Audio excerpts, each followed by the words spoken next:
Paz do Senhor Jesus, como vai você? Eu espero que muito bem. Hoje nós estamos no terceiro episódio da nossa série A Construção da Nossa História. Estou aqui hoje para viajar com você pela história de Josué, o nosso segundo líder que conduziu Israel pelas empreitadas militares para que então, enfim, a terra prometida pudesse ser conquistada e tomada dos povos que ali estavam habitando. Então, simbora viajar pela história de Josué. Simbora?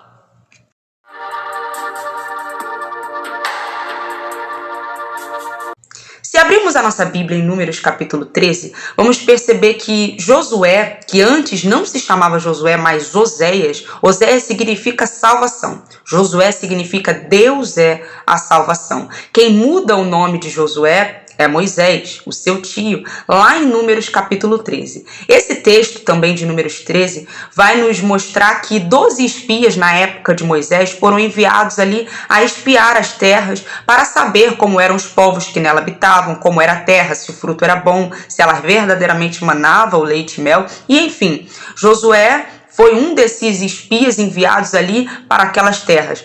Mas dos 12 espias enviados, apenas ele e Caleb tiveram a expectativa de que o Senhor de fato lhes daria aquela terra. Os outros 10, junto com muita grande parte do povo, murmuraram contra o Senhor. Pelo que o Senhor puniu a Israel naquele dia, dizendo: aqueles que tiverem de 20 anos para cima não herdarão a terra prometida. Somente aqueles que tiverem de 20 anos para baixo entrarão na terra. De resto, todo o povo que murmurou contra mim hoje perecerá neste deserto e não verá a terra que eu tenho prometido. Mas Josué, assim como Caleb, tiveram sempre um veredito de esperança de que o Senhor tinha prometido e que ele cumpriria a promessa que tinha feito, mostrando-nos que ele não foi apenas um excelente líder na condução da espada, mas também no manejar da palavra e da fé. Josué era pertencente da tribo de Efraim e ele era filho de Num.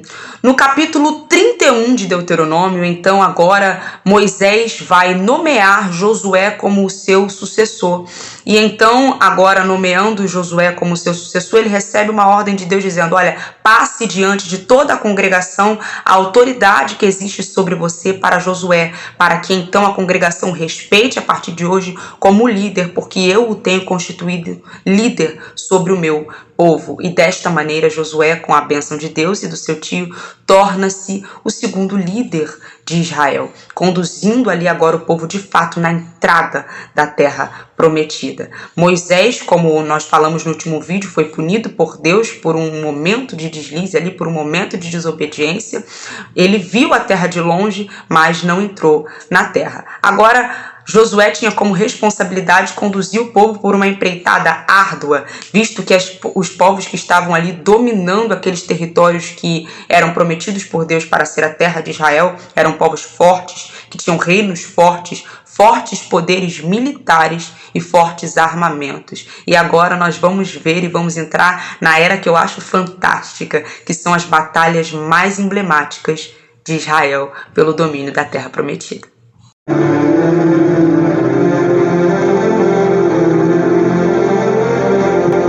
Uma das passagens mais bonitas, certamente, de toda essa história é Josué capítulo 1, que eu tenho uma verdadeira admiração e acho simplesmente linda, onde o Senhor reafirma a Josué a presença dele, dizendo que o conduziria e que assim como ele foi com Moisés, ele seria com Josué. Josué não tinha só como obstáculo as batalhas e o confronto de espadas, mas ali o Jordão seria o seu primeiro obstáculo e, além de tudo, ele estava substituindo ninguém mais, ninguém menos que Moisés, o líder que falava com Deus face a face, o líder que havia tirado o povo ali do Egito e conduzido por muitos e muitos anos. Certamente a incumbência de Josué não era fácil e todos nós no seu lugar, obviamente, teríamos um medo, um temor algo do tipo.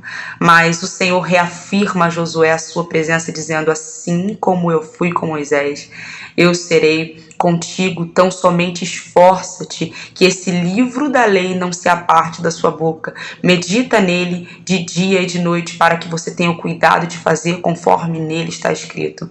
E aí vem o versículo 9, que é sempre muito bem lembrado por nós. Não te mandei eu? Esforça-te e tenha de muito bom ânimo. Não pasmes nem desanimes, porque você farás povo herdar a terra que eu tenho prometido. Seja forte, seja corajoso, Josué. E então agora, é muito importante também frisarmos aqui um detalhe em específico. Na época de Moisés, ainda como líder, 3 tribos haviam recebido já a sua parte da herança pela conquista da terra prometida. Essas tribos eram a tribo de Gade, a tribo de Ruben e a meia tribo de Manassés. Mas, conforme Moisés já tinha dito, já tinha ali decretado, mesmo que eles tivessem ali agora o domínio da sua própria terra, eles ajudariam seus irmãos a conquistar a terra deles. Então, eles passariam o Jordão para batalhar as batalhas de quem não havia, aliás, ali conquistado a sua terra ainda. Então Josué dá exatamente essa ordem. Agora Deus falou com ele já teve a sua experiência com Deus, e ele vai dar a ordem ao povo dizendo: olha, daqui a 3 dias nós passaremos esse Jordão. Então se provenham de pão, se provenham de tudo aquilo que é necessário de suprimento, porque nós passaremos esse Jordão. E então a travessia do Jordão acontece, a arca ela vai à frente e o povo vai seguindo a arca, e assim como o mar se abriu e não foi um empecilho para que o povo pudesse atravessar, o Jordão também abriu e o povo passou pelo rio em seco ali. Visto que o Jordão naquela época estava na sua cheia, mas o Senhor novamente reafirma a sua presença e principalmente o seu poder, e faz com que Israel passe agora pelo Jordão. E agora o povo que viu antes o mar se abrindo com Moisés também vê o Jordão se abrindo com Josué, e de fato compreende que o Senhor está com ele. No capítulo 4 do livro de Josué, o povo tira ali 12 pedras do meio do Jordão, para que isso fosse lembrado por gerações de que o Senhor tinha feito mais um grande milagre para com Israel. Mas agora, de fato, vamos entrar na batalha e nas batalhas emblemáticas que eu falei aqui. E a primeira grande batalha era Jericó. E Jericó, meus irmãos, diga-se de passagem, era um grande desafio, visto que as suas muralhas altíssimas já começavam ali a causar temor, visto que ninguém conseguia transpor as muralhas, já começava por aí. E agora? Agora vamos para a primeira dessas batalhas emblemáticas, Jericó.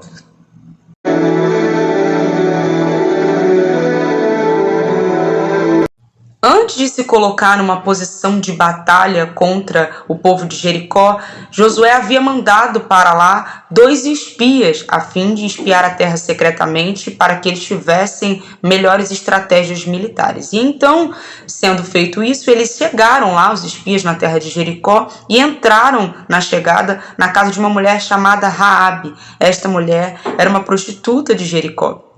Ela recebeu os espias, mas sendo descoberto isso pelo rei, o rei mandou que Raabe entregasse os espias, mas ela não fez isso. Ela escondeu os espias, e tão somente ela pediu uma coisa: que no dia em que eles atacassem Jericó e Deus entregasse Jericó nas suas mãos, que eles ali poupassem a sua vida e a vida de toda a sua família. E assim é feito. Raabe ajuda os espias a escapar pelas muralhas, e então ela coloca na sua janela como um sinal. Eles fazem um combinado e coloca ali um fio de escarlata, ou uma corda vermelha, melhor dizendo, ali como sinal, para que no dia em que eles atacassem Jericó, eles poupassem a casa de Raabe pelo que ela havia feito de benefício para com o povo de Deus. E agora no capítulo 6, então, a nossa batalha começa.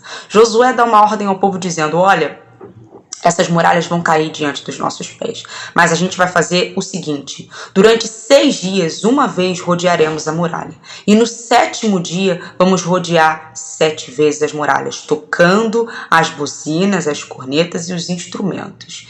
Vamos gritando, gritando, até que eu dê a ordem a vocês. E assim o povo faz. A arca da aliança vai à frente, o povo a cada um dia vai dando ali uma volta até completarem 6 dias, e no 7º dia, então, na 7ª volta, as muralhas de Jericó caíram aos pés do povo de Israel, ao som dos seus gritos.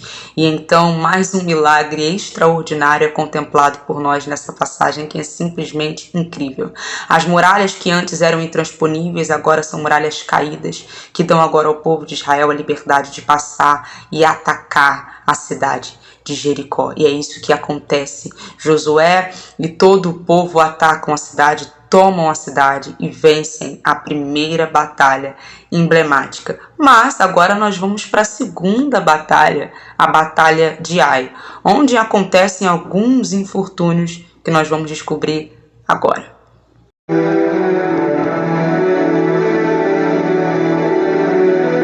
E então, depois da vitória gloriosa sobre Jericó concedida por Deus, o próximo desafio aproximava-se, a cidade de Ai, e aparentemente muito mais frágil. E o povo, com a sua confiança elevada, visto que as muralhas intransponíveis caíram aos seus pés, pelos gritos e pelas buzinas sendo tocadas, o povo estava ali com o coração fortalecido de que o Senhor estava com eles.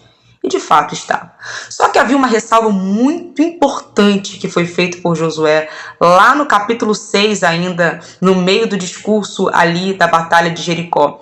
Lá no capítulo 6, versículo 17, Josué diz o seguinte: desta cidade de Jericó, nenhum anátema, nenhum despojo, nada que existe nela como riqueza tomaremos, apenas tiraremos com vida Raabe e a sua família. Dessa cidade apenas isso será salvo, porque de todo o resto não tomaremos nada. Ela será completamente destruída. E então essa era uma ressalva muito importante. Essa palavrinha nada, com 4 letras, era muito importante de ser cumprida. Mas agora Josué vai aplicar a sua estratégia para com o reino de Ai e envia para lá 2 espias, como fez com Jericó. E os espias, retornando com o relatório, eles dizem a Josué: olha, não é necessário que você fatigue o povo enviando para lá muitos soldados. A cidade não tem muita estrutura militar, a cidade não é tão forte como era Jericó. Então, se você enviar para lá 2.000 homens, 3.000 homens, isso será o suficiente para tomarmos a cidade. Mas não é isso que acontece. Um homem chamado Acã, você lembra da ressalva que nós acabamos de falar da parte de Josué, vinda por Deus, que não era para tomar nada. Lembra, né? Nada. Pois é. Mas um homem chamado Acã, ele toma um anátema da cidade de Jericó, ele toma despojo de lá, pelo que o Senhor se acendeu em ira contra Israel por terem transgredido através de Acã, né? No caso, uma pessoa fez um povo inteiro pagar, como a gente pode perceber, né? E então Acã tomou esse anátema e todo o povo de Israel foi prejudicado, porque eles fugiram da face dos homens de Ai. Pelo que Josué, desolado, rasga suas vestes, dizendo: Senhor, nos fizestes passar pelo Jordão, atravessar para sermos desarraigados pelos nossos inimigos aqui. O que foi que aconteceu, Senhor? E ali ele rasga suas vestes, ele faz a sua lamentação, e o Senhor: Josué, levanta o seu rosto. Levanta dessa prostração em terra, porque houve pecado no meio de Israel.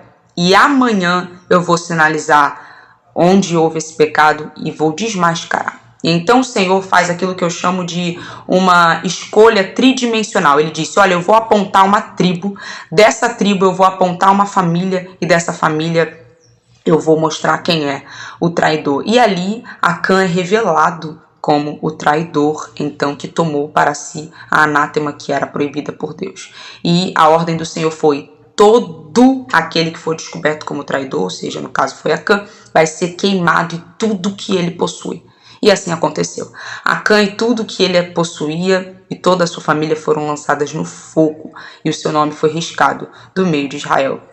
E então agora, pela segunda vez, Josué vai pelejar contra Ai. E ele vai enviar ali no capítulo 8 de Josué 30.000 homens valorosos que vão lutar por Israel. E finalmente agora, depois do pecado ter sido ali descoberto, revelado e resolvido, agora Israel vai tomar Ai na força do Senhor e vão vencer mais uma batalha emblemática e tomar o seu território. Pelo que Ai foi destruída e Israel saiu vitorioso. Mas aí agora a gente vai para a nossa terceira batalha emblemática.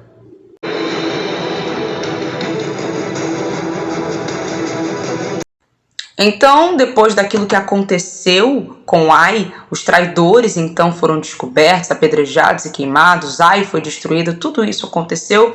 A fama de Josué corria por toda a terra e os reis que ali estavam nas cercanias temiam a Josué. E a Bíblia vai dizer que eles se juntaram para ali fazer um complô, literalmente, para unirem suas forças militares contra o povo de Israel. Mas os moradores de Gibeão, uma cidade daquela região, eles temeram muito a Josué, pelo que eles fingiram ser um povo de uma terra distante, pobre, e a Bíblia vai dizer que eles se vestiram literalmente lá, em Josué capítulo 9, versículo 3 diz assim, e os moradores de Gibeão, ouvindo o que Josué fizera com Jericó e com Ai, usaram também de astúcia e foram e fingiram-se embaixadores e tomaram sacos velhos sobre os seus jumentos, odres de vinhos velhos e rotos e remendados, e nos pés sapatos velhos e remendados e vestes velhas sobre si, e todo o pão que traziam para o caminho era seco e bolorento. Então o povo de Gibeão fingiu literalmente ser um povo ali de uma terra distante para que eles pudessem fazer aliança com Josué e preservarem a sua vida. E isso acontece. A Bíblia vai dizer lá em Josué capítulo 9, versículo 14 e 15 o seguinte: então aqueles homens israelitas tomaram da sua provisão e não pediram conselho da boca do Senhor. E fez Josué para com eles paz, e fez o concerto com eles, que lhes daria a vida, e os príncipes da congregação lhe prestaram juramento. Então eles juraram pelo Senhor ali que preservariam a sua vida, fizeram um concerto de paz, acreditando que eles eram ali um povo de uma terra distante, um povo pobre, enfim, caindo literalmente naquele conto do personagem que eles fizeram. Mas a Bíblia frisa aqui muito claramente, eles não pediram conselho da boca do Senhor.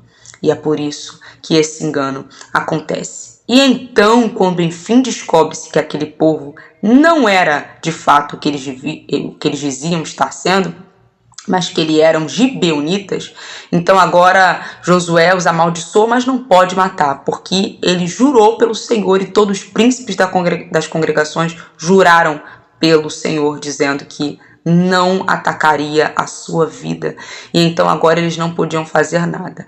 Então Josué aplicou apenas uma pena de que eles seriam eternamente rachadores de lenha e serviriam a Israel.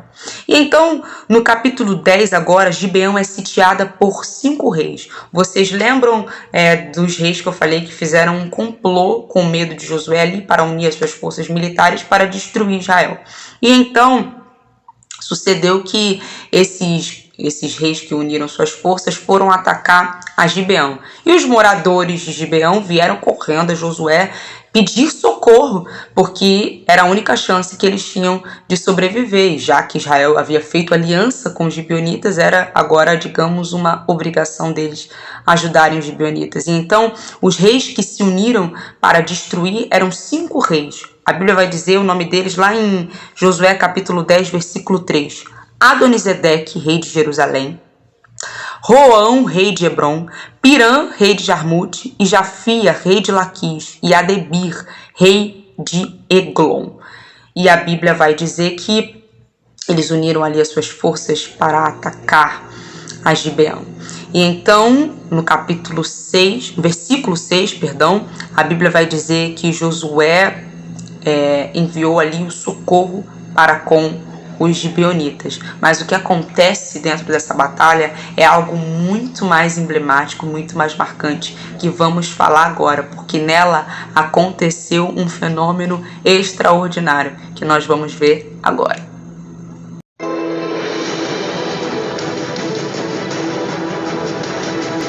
Meus irmãos, e pense numa batalha boa foi essa batalha, viu?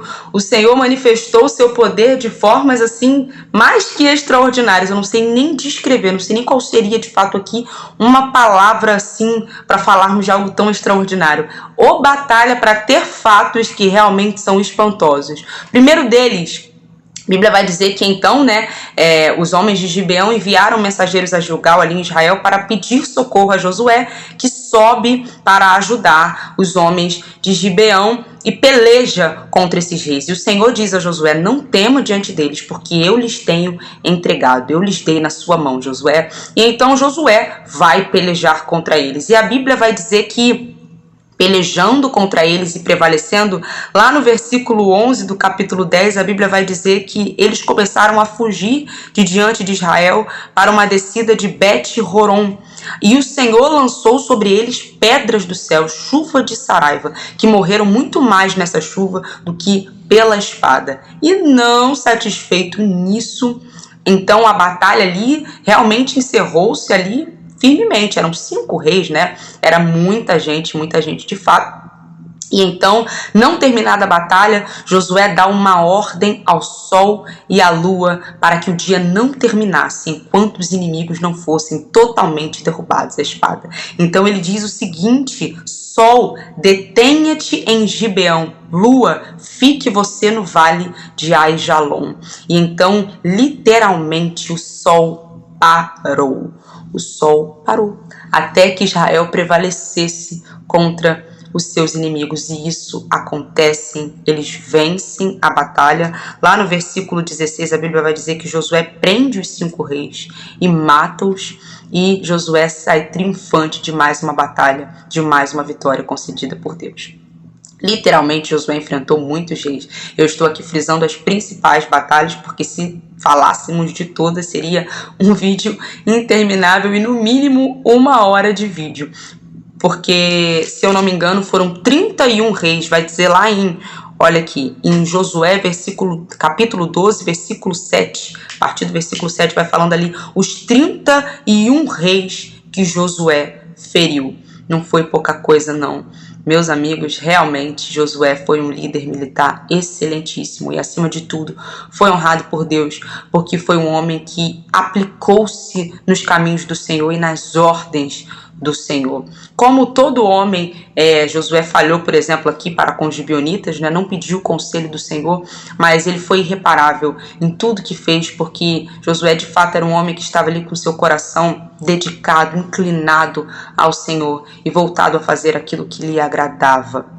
Mas a Bíblia vai dizer, lá em Juízes, capítulo de número 1, que depois que Josué repartiu a terra, finalmente eles tomaram posse da terra prometida, enfim, os 31 reis dominantes daqueles povos foram vencidos, Josué conseguiu dominar a terra ali, repartir a terra para o povo, então agora era só alegria de fato. E nos tempos de Josué, tudo foi só alegria. Josué foi aquele que disse: eu e minha casa serviremos ao Senhor. Em todos os dias de Josué, o povo serviu ao Senhor e Josué conduziu o povo para mais próximo de Deus. Mas a Bíblia vai dizer lá em Juízes, capítulo de número 1, que levantou-se depois dessa geração, depois de Josué ter sido congregado aos seus pais, ter morrido, Eleazar também, o sacerdote, depois daquela geração ter sido congregado aos seus pais, levantou-se uma geração que não conheceu aquilo que Josué havia feito para com o povo e tampouco ao Senhor, pelo que começaram a andar por caminhos estranhos, e o Senhor os puniu por isso, e eles foram entregues na mão de povos estranhos, pelo que o Senhor teve que começar a levantar juízes, porque ele fez com que os povos da terra se levantassem contra Israel, os oprimissem, e agora o povo de Israel tinha se voltado para o Senhor para pedir socorro, e o Senhor levantaria então os juízes. Mas esse é um episódio para retratarmos no nosso próximo episódio, onde falaremos ali de todos os juízes, e não foram poucos não, viu? Foram 12 juízes, tirando Eli e Samuel, que também são considerados como juízes, porque eles foram sacerdotes, mas também ali tiveram o ministério de julgar. Mas esse, como eu disse, é um episódio para retratarmos depois, no próximo capítulo da nossa série. Se você gostou desse vídeo, clica no like, compartilha, se inscreva nesse canal. Tem gente que assiste, mas esquece de se inscrever. Então se inscreva, aperte esse botãozinho aí vermelho. Se quiser, deixa um comentário aqui, tá bom? Pra gente interagir. Deus te abençoe. Obrigado por ter assistido até o final. Espero que vocês tenham gostado. Até semana que vem. Tchau, tchau.